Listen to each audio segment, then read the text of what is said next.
Et bienvenue dans Vue de Russie avec Elena Voloshin, la chronique hebdomadaire qui analyse la propagande de Vladimir Poutine sur fond de guerre en Ukraine. Bonsoir Elena. Bonsoir Stéphanie. Après avoir soutenu le président syrien Bachar el-Assad et contribué à son maintien au pouvoir pendant des années, la Russie lui offre donc l'asile depuis sa fuite de Damas le 8 décembre dernier. Comment les médias russes autorisés en Russie, donc bien sûr, ont-ils couvert la chute du régime? Alors avec une certaine confiance d'abord sur fond de l'avancée fulgurante de la coalition rebelle à partir de fin novembre, emmenée par le groupe islamiste Hayat Tahrir al-Sham, organisation déclarée, on le rappelle, comme terroriste en Russie. Le représentant de la Russie à l'ONU, Vassili Nebenzia, a déclaré le 4 décembre au Conseil de sécurité que c'était d'abord l'Ukraine et les Occidentaux qui étaient derrière la tentative de renverser ce qu'il a qualifié, je cite, de gouvernement légitime. À ce moment-là, les rebelles avaient déjà repris Alep, cette grande ville du nord-ouest de la Syrie qui avait été, on s'en souvient, rasée en 2015 et 2016 par l'aviation russe lorsque celle-ci aidait Bachar al-Assad à en reprendre le contrôle. Sur fond donc de cette offensive des forces opposantes, Moscou a d'abord tenté de tenir sa ligne informationnelle. Regardez. Non seulement les États-Unis et leurs alliés ne condamnent pas l'offensive des terroristes en Syrie, mais en plus ils les aident. C'est ce qu'a déclaré le représentant permanent de la Russie à l'ONU, Vassili Nebenzia, lors d'une réunion du Conseil de sécurité. Les terroristes seront dans tous les cas des faits, a souligné Nebenzia. Les terroristes ukrainiens et syriens, mus par la haine envers la Russie et la Syrie, coopèrent aussi bien pour recruter des combattants dans les rangs de l'armée ukrainienne que pour mener des attaques contre les soldats russes et syriens en Syrie. Non seulement les combattants du HTC ne cachent pas le fait d'être soutenus par l'Ukraine, mais ils s'en gargarisent. Il est évident, une fois de plus, qu'avec son régime soutenu par l'Occident, l'Ukraine est devenue une pépinière du terrorisme international et menace ouvertement la paix et la stabilité mondiale. Voilà, donc là, nous étions le 4 décembre, mais 4 jours plus tard, les rebelles prennent Damas. Le journal télévisé de la chaîne étatique Rossiya 1, l'une des deux principales chaînes du pays, suit cette chute du régime syrien. Regardez.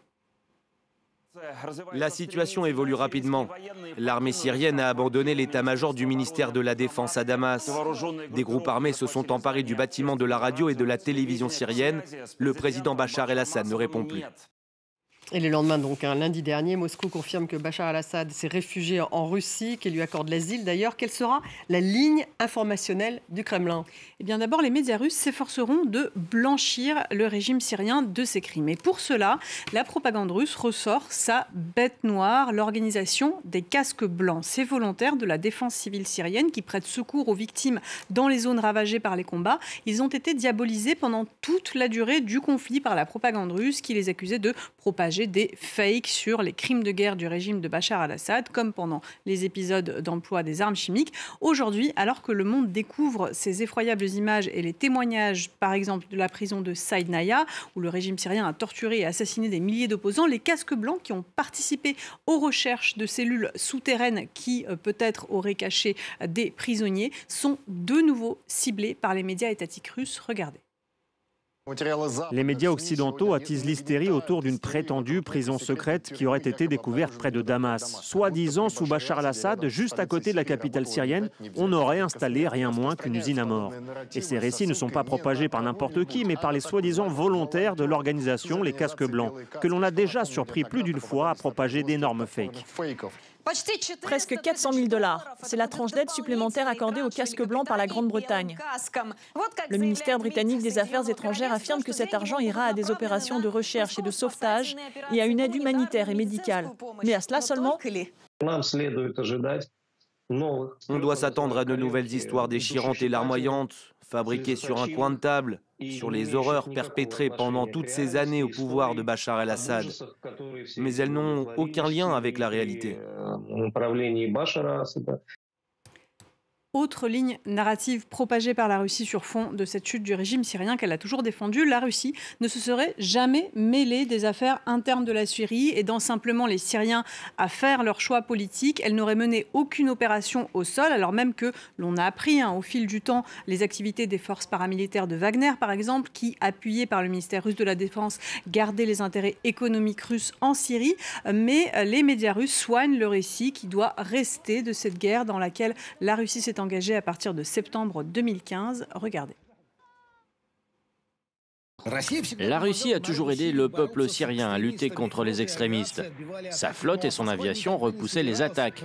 Mais Moscou n'a jamais eu l'intention de mener des combats d'ampleur dans la région.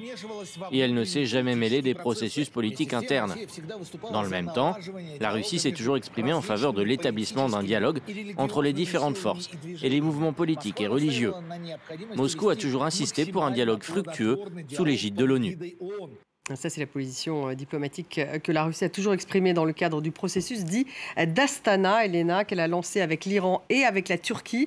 Mais elle est aussi, surtout, intervenue militairement pour sauver le régime de Bachar al-Assad. Oui, et alors que le pays tente aujourd'hui d'envahir militairement l'Ukraine, le présentateur vedette, Vladimir Solovyov, celui de la chaîne russe Rossiya 1, c'est l'un des porte-voix de la propagande du Kremlin. Il a fustigé cette fois Israël pour l'incursion de son armée dans cette zone tampon à la lisière du plateau du Golan, un territoire syrien annexé par Israël de longue date. Regardez.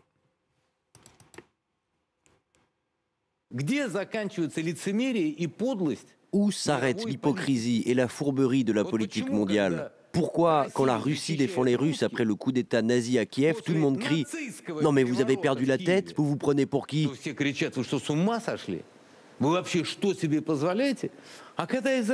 Mais quand Israël avance, en bombardant d'abord le territoire d'un État souverain, puis en faisant rentrer ses tanks, alors là tout le monde est là. Hein? Quoi? Pardon? Qu'est-ce qui se passe?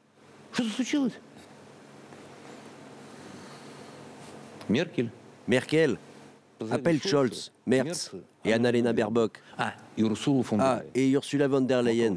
Et prenez aussi Macron, tiens. Rapprochez votre oreille du poste. Vous êtes tous des enfoirés, menteurs et dégueulasses.